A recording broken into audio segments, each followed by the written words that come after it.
90% of people can't recognize the voice of God and the voice of Satan. Because if you can ever recognize the voice of God, you will never be unhappy again. Because once you recognize his voice and know his voice, then Satan can't deceive you with his voice.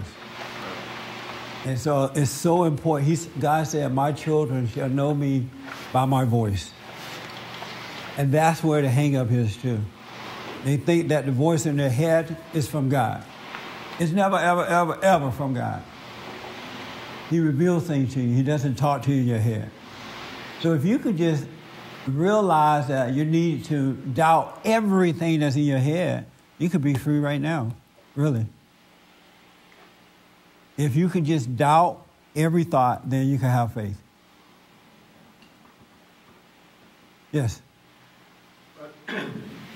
I don't hear God's voice. I know. But I can see when I most of the time, not always. I wish I could always.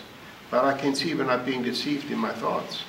That I can see clearly. Very interesting statement, sir. So you can see things in your mind, but you don't recognize God's voice, right? No. Oh, okay. No, I don't.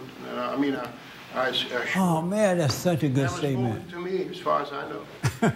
You recognize God's voice? I try to listen for it. I mean, not physically listen, but be aware of when I'm hearing it. But right. Satan's a great impersonator, and sometimes if you're not tuned in right, you're going to think you're hearing one thing when you're hearing the other. Absolutely, but man.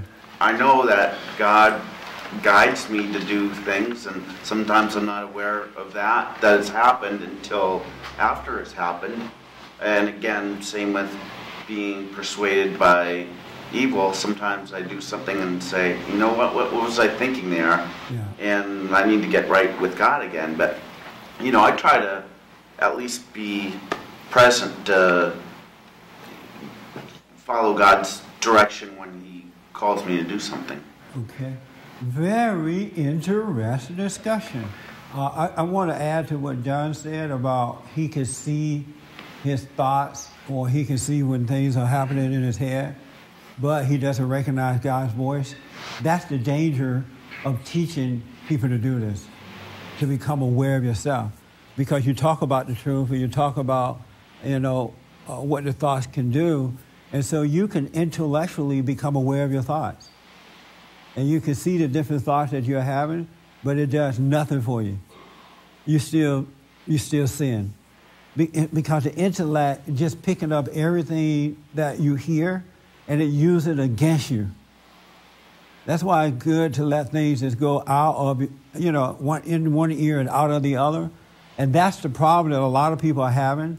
Yes, they're seeing their thoughts, and they're seeing that what they're thinking is wrong, and yet they carry it out.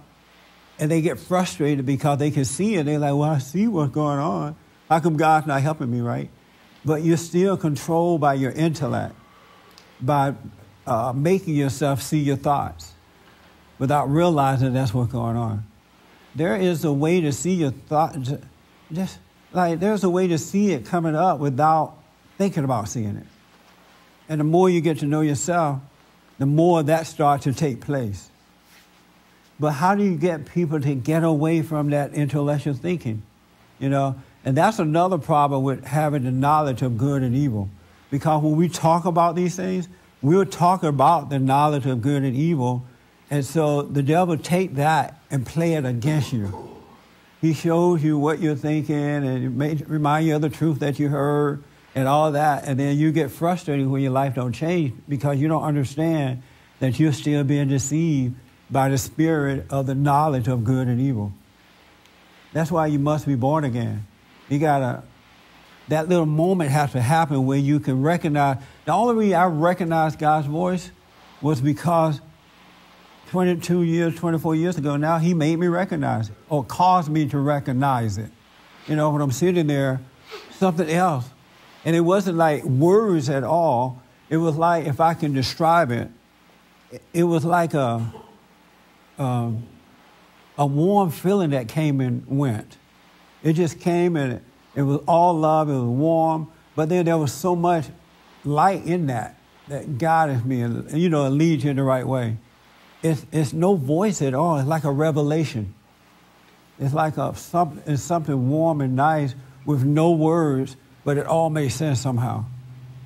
And then that doesn't come a lot. You don't get that warm, fuzzy feeling a lot. But for some reason, there's so much life in that it lasted a long time. And then after a while, it'll come again as needed, or whatever God thinks you should get it. So he's not like always just talking to you, even with that.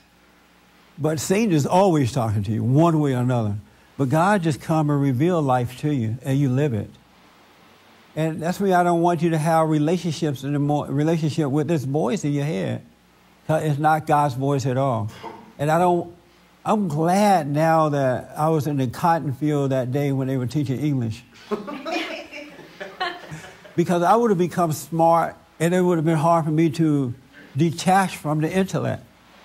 It has life with itself, and it's just there and control you with everything. And so that's what's going on, John. You're seeing these thoughts because, somebody said, sit still and watch your thoughts. Now you're watching the thoughts, but it's still your ego involved with it. It's still Satan that's allowing you to see your thoughts and separate you from God. Do you believe or do you have faith? I believe I have both.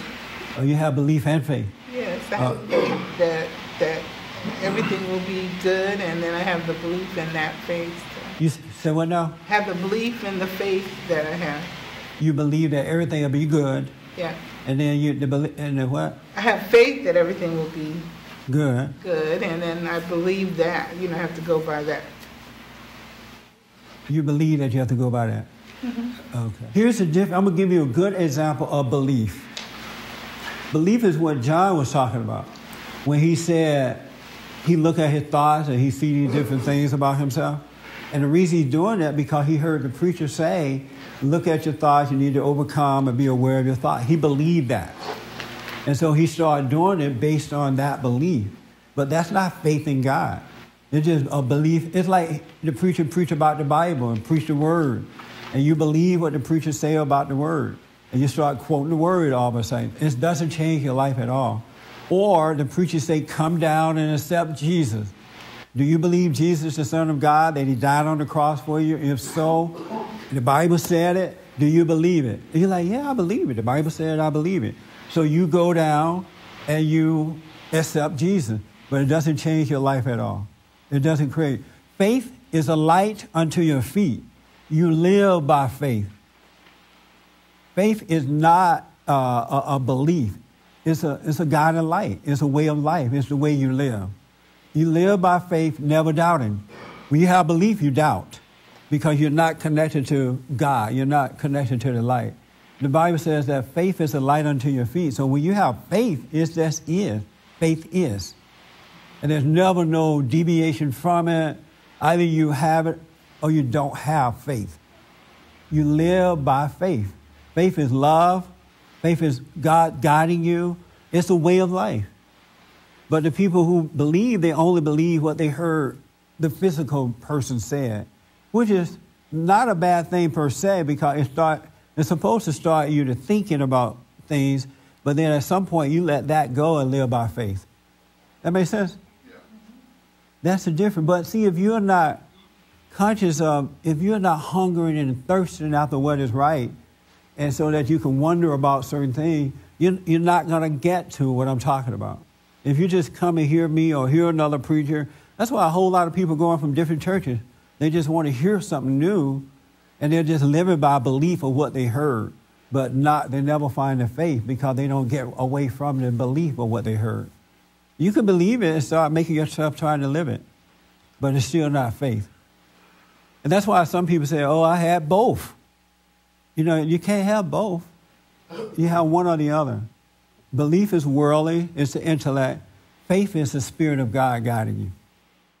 For more information or to purchase a copy of this show, visit us on the web at www.bondinfo.org or call 1-800-411-BOND.